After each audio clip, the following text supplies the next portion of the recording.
ҷиҳати сазовор таҷлил намудан ва бо дастовардҳои арзанда пешвоз гирифтани ҷашни 35-солагии истиқлоли давлатии ҷумҳурии Тоҷикистон айни замон дар ноҳияи Шаҳринав баҳри созандагиву бунёдкорӣ ва ободонии маҳал аз ҷониби мақомоти иҷроияи ҳокимияти давлатӣ нақшачорабиниҳо таъсис дода шуда иншооти соҳаҳои гуногун бунёду мавриди истифодаи умум қарор дода мешаванд. Имрӯз сокинону соҳибкорон ва шахсони хайрхоҳу саховатпеша баҳри созандагӣ ва ободонии маҳалли зисти худ сарҷамъ шуда дар корҳои бунёдӣ саҳми арзанда мегузоранд. Аз ҷумла дар деҳаи роҳи нави ҷамоати деҳоти Истиқлол дар назди муассисаи таҳсилоти миёнаи умумии рақами 19 аз ҳисоби кумитаи падару модарон як бинои иловагӣ барои 500 нафар хонанда дар ду баст сохта ба истифода дода шуд. Бино дар ду ошиёна қомат афрохта аз 8 синфхона, 3 утоқи корӣ ва як озмоишгоҳ иборат аст ва бо тамоми аёниятҳои таълимӣ муҷаҳҳаз гардонида шудааст. Инчунин дар деҳаи Иттифоқ бинои иловагии муассисаи таҳсилоти миёнаи умумии рақами 53 барои 480 нафар хонанда дар ду баст мавриди баҳрабардорӣ қарор дода шуд. Бинои нави таълимӣ бо саҳми сокинону соҳибкорони деҳа дар ҳамкорӣ бо мақомоти маҳаллӣ бунёд гардида аз ду ошиёна иборат аст. Акнун бо ба истифода додани 8 синфхонаи барҳавои таълимӣ ки бо лавозимоти хониш таъмин мебошанд, мушкилии норасоии ҷои нишаст дар ин муассиса бартараф гардид. Зимни ифтитоҳи иншооти соҳаи маориф дар суҳбат бо сокинону омӯзгорон қайд карда шуд ки ҳукумати ҷумҳурии Тоҷикистон ҷиҳати бо ҷои нишаст ва шароити хубу замонавии таълим таъмин намудани хонандагон пайваста ғамхориҳо зоҳир менамояд. Аз ин рӯ волидон ва омӯзгоронро низ мебояд барои тарбия намудани насли наврасу ҷавон дар рӯҳияи ватандӯстию хештаншиносӣ ва аз бар намудани донишҳои замони имрӯза ҳарчи бештар таваҷҷӯҳ зоҳир намоянд, зеро тарбияи фарзандон ва соҳибилм намудани онҳо пеш аз ҳама аз оила ва муассисаҳои таълимӣ сарчашма мегирад. Ҳамзамон ҷиҳати ба варзиш машғул шудани хонандагон дар назди муассисаи таҳсилоти миёнаи умумии рақами 41 воқеъ дар деҳаи гулистони ҷамоати деҳоти Сабо як майдончаи варзишӣ сохта ба истифода дода шуд. Мавриди қайд аст ки то имрӯз хонандагон бо чунин шароиту имконияти варзишӣ таъмин набуданд ва акнун ин майдончаи замонавӣ метавонад барои гузаронидани дарсҳои тарбияи ҷисмонӣ ва тарғиби тарзи ҳаёти солим байни сокинон низ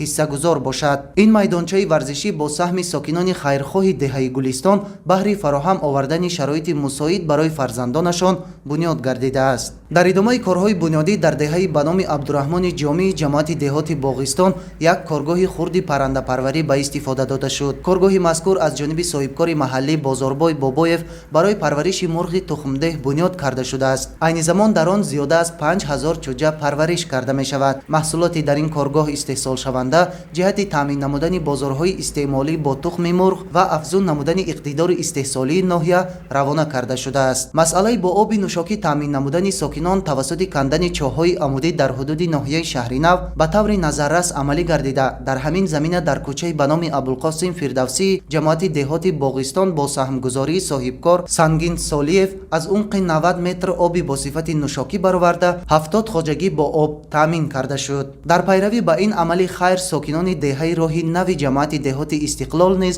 дастҷамъона як чоҳи амудӣ бо чуқурии 160 метр канда 300 хонаводаро бо оби нӯшокӣ таъмин намуданд. Дар деҳаи Бустони ҷамоати деҳоти ба номи Акрам Ҳасанов пули мошингузар ки дар натиҷаи офатҳои табиӣ хароб шуда буд аз навсозӣ гардида мавриди истифодаи умум қарор дода шуд. Ҳамзамон хонаи истиқоматии сокини деҳаи Навбаҳор ки санаи 25 майи соли равон дар натиҷаи боришоти зиёд ва омадани сел пурра хароб шуда буд бо саҳми мақомоти иҷроияи ҳокимияти давлатӣ ва соҳибкорон аз нав бунёд гардида бо лавозимоти рӯзгор таъмин ва ба соҳибаш супорида шуд. Инчунин дар деҳаи Гулреза як маркази хизматрасонӣ бо ҷойгир намудани мағозаи хӯрокворӣ ва молҳои рӯзгор, истгоҳ ва сехи дузандагӣ ки аз ҷониби соҳибкор Савринисо Исматова бунёд шудааст мавриди истифодабарӣ қарор гирифт. Ҳамин гуна корҳои ободонӣ дар деҳаи ҷавонони ҷамоати деҳоти Чуст низ аз ҳисоби сокинони маҳаллӣ роҳандозӣ шуда наздики 2 километр роҳи маҳаллӣ пурра мунфаш гардида симчӯбҳо иваз ва кӯчаҳо чароғон карда шуданд. беҳтар намудани инфрасохтори роҳу нақлиёт ва дар ду шафати роҳҳои аҳамияти байналмилалию ҷумҳуриявӣ дошта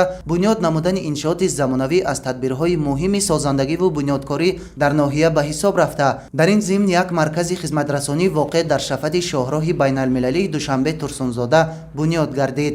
иншоот чорошона буда, дар он дорухона, мағозаи хӯрокворӣ, нуқтаҳои фурӯши молҳои рӯзгор ва либос ҷойгир карда шуда, дар таҳхонаи он ошхонаи миллӣ бо 180 ҷойи нишаст таъсис дода шудааст. баъди ба истифода додани ин маркази хизматрасонӣ зиёда аз 20 нафар сокинони маҳаллӣ бо ҷойи кори доимӣ таъмин гардиданд. дар идома ду нуқтаи фурӯши сӯзишворӣ ки яке дар ҳудуди деҳаи Иттифоқ ва дигаре дар деҳаи Қадиҷӯйбор ҷойгир мебошанд ба истифода дода шуд. иншооти мазкур ҳамзамон дорои нуқтаҳои қувватдиҳии нақлиёти барқӣ мебошанд ки ин хизматрасонӣ низ дар шафади шоҳроҳи Душанбе Турсунзода ба роҳ монда шуда ба 7 нафар сокини маҳаллӣ ҷойи кори доимӣ таъсис дода шуд. мавриди зикр аст ки сокинону соҳибкорони ноҳияи Шаҳри Нав чунин корҳои ободониву созандагиро дар пайравӣ ба дастуру ҳидоятҳои пешвои миллат Президенти Ҷумҳурии Тоҷикистон муҳтарам Эмомалӣ Раҳмон роҳандозӣ намуда, маблағҳои барои сафари ҳаҷ ҷамъоварӣ намудаашонро ҷиҳати анҷом додани чунин корҳои нек, хайри ҷория ва савобу саҳмгузорӣ дар рушди маҳал маънидод карда,